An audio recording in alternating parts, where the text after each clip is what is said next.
Hello, this is World Stories on Via Television. I am Deborah Ndukaife. Today we'll look at top stories making the rounds from across the globe. Major headlines in the week under review includes pro-democracy activists in Myanmar held a silent strike to mark 2 years since a military coup, while Chad opened its embassy in Israel. This comes after two countries renewed diplomatic ties in 2019. Also, an exhibition of anti-war drawings was unveiled in Russia. We'll bring you these stories and more after this short break. Don't go away.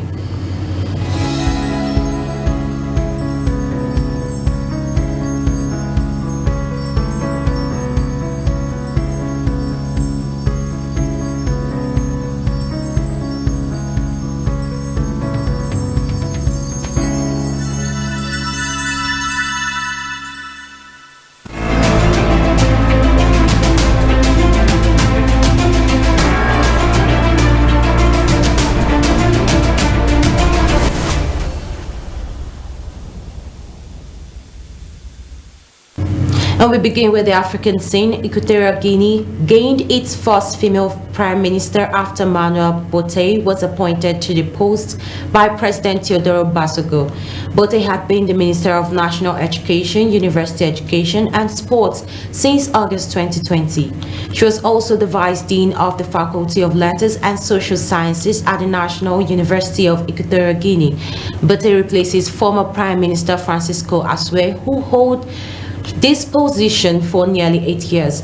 Equatorial Guinea has been ruled by President Teodoro Basogo since 1979, when he overthrew his uncle Francisco Nguema in a coup.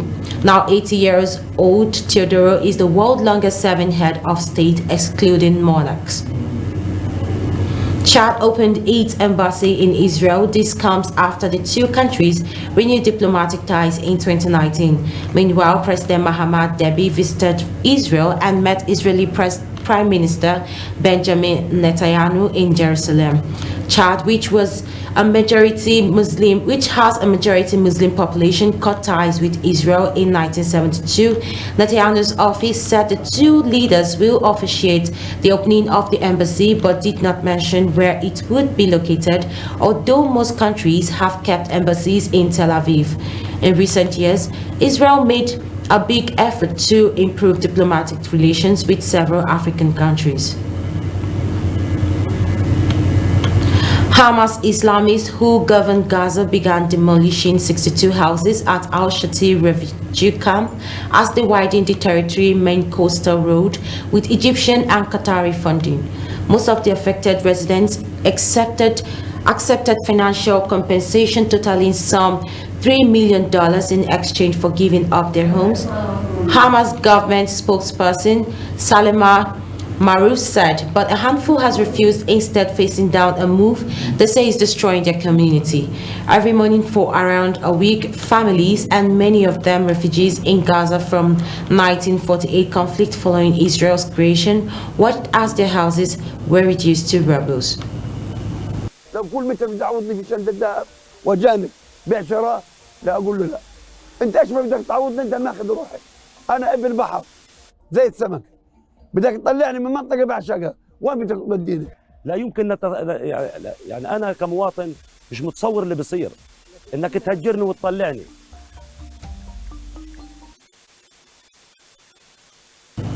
Ethiopians were voting on Monday in a referendum on the creation of a 12th regional state in the south of the country, the third such ballot in under 4 years. More than 3 million people are registered to vote in areas that currently fall in the southern nations, nationalities and peoples region, according to election board figures cited by state media. Since Prime Minister Abiy Ahmed came to power in 2018, two new regional states have already been carved out, Sidama in 2019 and Southwest in 2021. Both separated from the SNNP are a mosaic of minority ethnic groups and scene of tension and violence in recent years. Results are due on February 15th. And China has called for an end to the China threat theory after the leaders of Japan and NATO shared concerns over Beijing's growing military cooperation with Russia. Chinese Foreign Ministry spokesperson Mao Ning made the appeal in a regular briefing on Wednesday.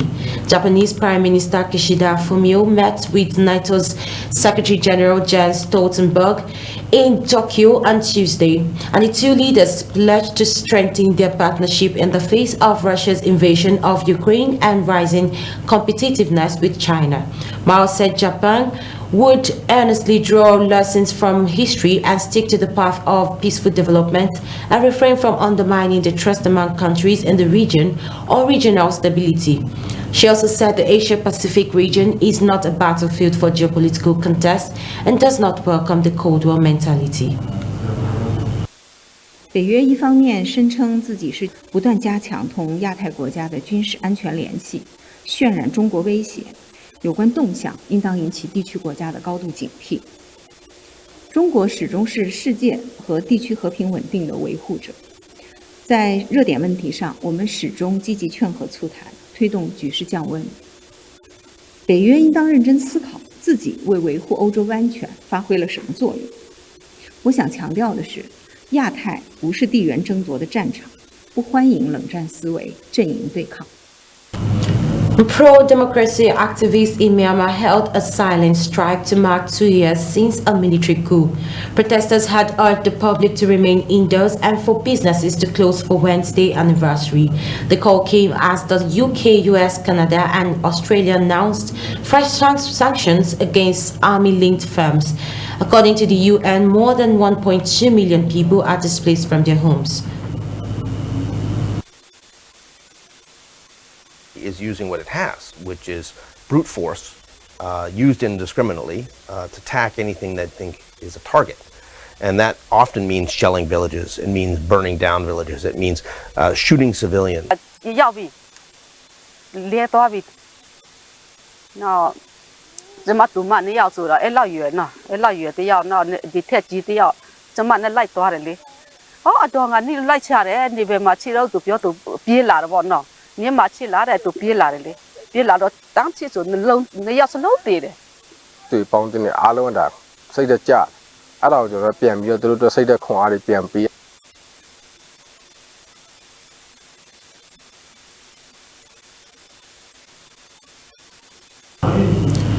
Now the military administration on Wednesday extended a state of emergency for 6 months.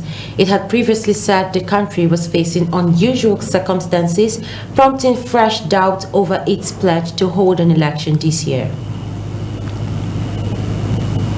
An exhibition of anti-war drawings was unveiled in Russia on Tuesday despite government's efforts to snuff out any criticism of President Vladimir Putin's assault on Ukraine. Elena Ospova, a 77-year-old protest artist from Russia's second city, St. Petersburg, presented 15 of her drawings created between 2014 and 2022.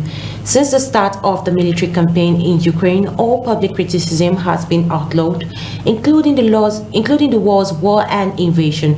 A number of prominent and ordinary Russians have been given lengthy prison terms for publicly opposing the Kremlin's offensive in the pro-Western country. Ospova, who has been a critic of the Kremlin for many years, said she was not afraid of speaking out. Моя страна, моя родина, понимаете? Почему я не могу что-то сказать или сделать мирно, без оружия? Что именно вот эти события, они рождают творчество, понимаете? Какая-то появляется необыкновенная энергия, когда люди переживают это все. Suicide bomber who killed more than 80 police officers at a mosque inside a sensitive compound earlier this week entered wearing a uniform and helmet, a provincial police chief said Thursday. Hundreds of police were attending afternoon prayers inside what should have been a tightly controlled police headquarters in the northwest city of Peshawar on Monday when the blast erupted, causing the wall to collapse and crush officers. Authorities are investigating how a major breach could happen in one of the most sensitive areas in the city, which houses the intelligence and counter-terrorism bureaus. It is Pakistan's deadliest assault in several years and the worst since the violence began to resurge in the northwest bordering Afghanistan after the Taliban seized power in Kabul in 2021. Meanwhile, police officers have revised down the death toll, putting it at 83 policemen and 1 woman civilian after saying there was confusion in registering bodies. Australia will erase the British monarch from its banknotes, replacing the late Queen Elizabeth II's image on its $5 note with a design honoring indigenous culture, the central bank said Thursday. The decision to leave her successor King Charles III off the $5 note means no monarch would remain on Australia's paper currency. The Reserve Bank of Australia said it would consult indigenous people on a new design that honors the culture and history of the first Australians.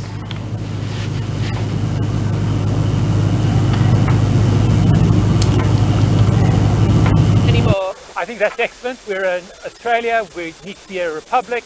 We've got nothing to do with the monarchy. We've got nothing to do with that family in Scotland or England or wherever it is. We are Australians. Queen Elizabeth's death on September 8 last year was marked by public mourning in Australia, but some indigenous groups also protested against the destructive impact of colonial Britain, calling for the abolition of the monarchy. Israel's Prime Minister Benjamin Netanyahu met with France's president, business leaders, and members of France's Jewish community during a trip to Paris. The visit started with a dinner meeting at the Élysée Palace, where French President Emmanuel Macron's office said he planned to share France's solidarity with Israel in the face of terrorism, but also stressed the need for everyone to avoid measures likely to feed the spiral of violence. Macron also is offering to help revive long-stalled dialogue between Israelis and Palestinians.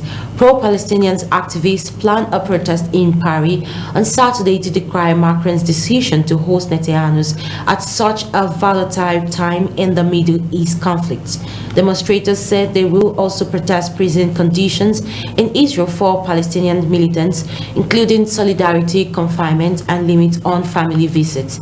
Macron has criticized Iran's lack of transparency over its nuclear activities and warned that its support for Russia's war in Ukraine exposed Iran to further sanctions and growing isolation. The Peruvian Congress has voted down another proposal to bring forward elections to 2023, a day after a similar bid was turned down and amid nationwide protests that are shaking the country's economy. We'll be going on a short break, and when we'll come back, we will take you through other world stories. Just stay tuned.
advertise your products and services on our platform, Viewer Television is here to give your business a boost with a touch of professionalism. If you're a brand owner, entrepreneur, or business owner, let's place your business in the face of your customers. Contact us so we can talk business on 081 2121 2278 or info@viewertv.com.ng. Always remember, we are here for you.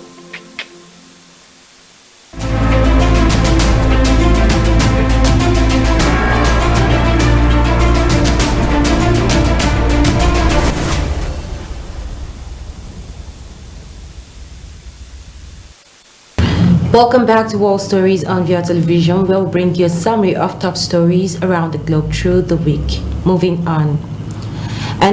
China said it is looking into reports that a Chinese spy balloon has been flying in U.S.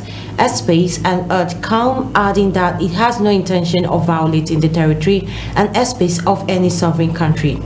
Foreign Ministry spokesperson Mao Ning said she had no information about whether a trip to China by U.S. Secretary of State Antony Blinken planned for the month would proceed as scheduled. At a daily briefing, Mao said that politicians and the public should withhold judgment before they have a clear understanding of the facts about the spy balloons reports. A senior defense official told Pentagon reporters that the United States has a very high confidence it is a Chinese high-altitude balloon and it was flying over sensitive sites to collect information. One of the places the balloon was spotted was Montana, which is home to one of the nation's 3 nuclear missile silo fields at Malmstrom Air Force Base. 国务卿访华，我目前没有可以发布的消息。中国是负责任的国家，一贯严格遵守国际法，无意侵犯任何主权国家的领土和领空。关于这个气球的问题，刚刚我已经讲了，我们正在了解核实情况，希望双方能够共同冷静谨慎处理。 Still on territory sovereignty, Beijing has blasted the Pentagon's decision to shoot down an alleged Chinese spy balloon spotted flying over North America, accusing the United States of clearly overreacting and seriously violating international practice. The craft spent several days flying over North America, ratcheting up tensions between Washington and Beijing before it was brought down by a missile shot from an F-22 jet on Saturday, Pentagon officials said.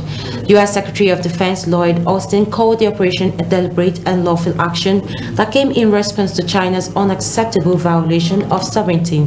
Meanwhile, the Chinese Foreign Ministry on Sunday said it had clearly requested that the United States properly handle the matter in a calm, professional and restrained manner. Beijing said the United States insisted on using force, clearly overreacting and seriously violating international practice. The Peruvian Congress has voted down another proposal to bring forward elections to 2023 a day after a similar bid was turned down amid nationwide protests that are shaking the country's economy. The motion put forward by the Free Peru Party was rejected with 75 votes against and only 48 in favor with 1 abstention. In addition to moving elections up from April 2024 to July 2023, the proposal included the calling of a referendum on forming a constitutional convention, another key demand of protesters. The previous day, a similar motion, which failed to gain enough votes, had been backed by President Dina Boluarte. Peru has been embroiled in a political crisis with nearly daily demonstrations since December 7th, when then President Pedro Castillo was arrested after attempting to dissolve Congress and rule by decree. Pakistan has blocked Wikipedia after authorities censored the website for hosting blasphemous content in the latest blow to digital rights in the conservative nation. The online encyclopedia was blocked across the country after it failed to respond to correspondence over the removal of the blasphemous content and meet the deadline. A spokesman for the Pakistan Telecommunication Authority, Malahat Obaid, said the PTA had earlier in the week given Wikipedia a 48-hour ultimatum to remove material and warned Wikipedia that if instructions were not followed, its services would be blocked within Pakistan. Obaid said it will remain blocked until they remove all the objectionable materials. Japanese Prime Minister Fumio Kishida dismissed one of his secretaries on Saturday over homophobic comments that the premier called outrageous. Kishida said the remarks by Masayoshi Arai, in which he said he doesn't even want to look at married same-sex couples, were outrageous and incompatible with an inclusive society the government is aiming for. The 55-year-old apologized later, saying his remarks were not appropriate, even if they were his personal opinion.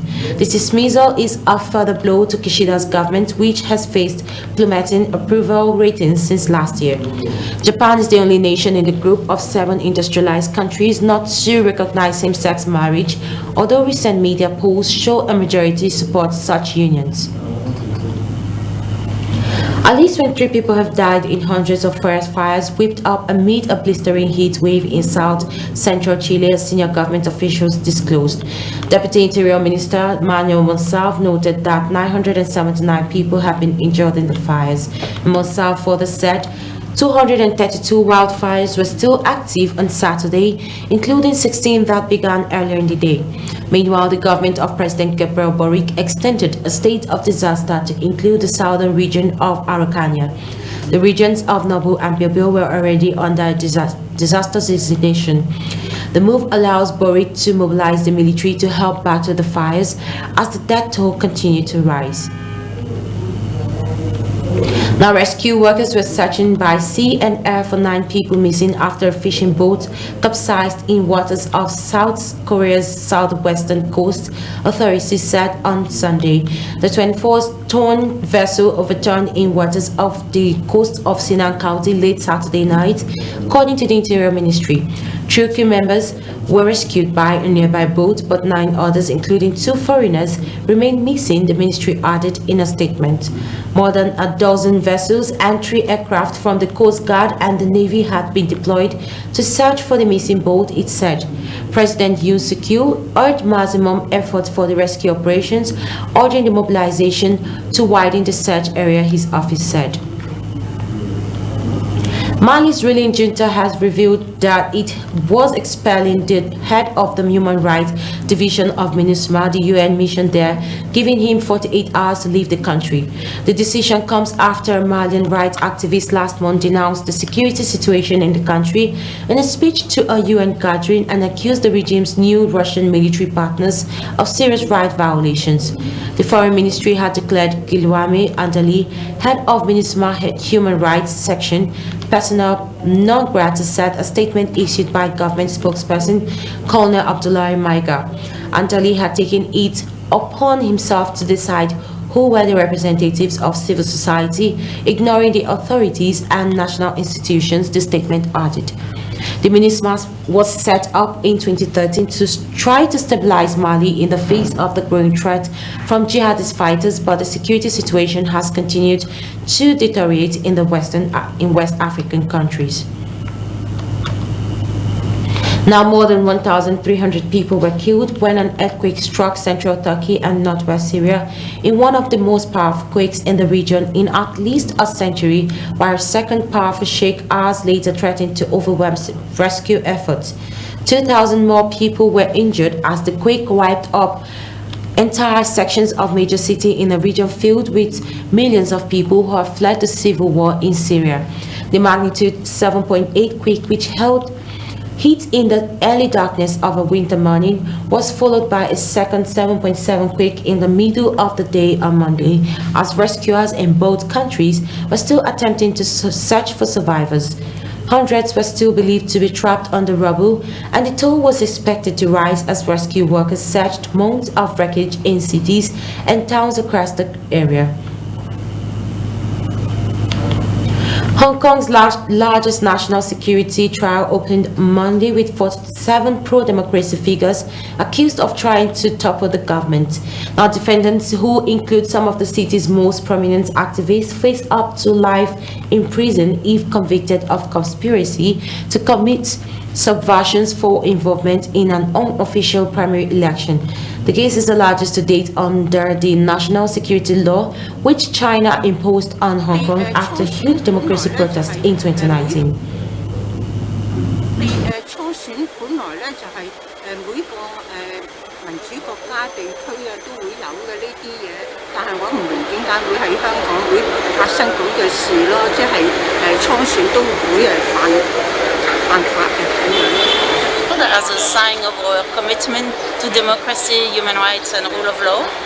In this specific case, we are here because we observe with great care the trial of the Democrats under the national security law. And that's all on World Stories. Many thanks for watching. I am Deborah Ndukaife. Please stay tuned and enjoy the rest of our programs.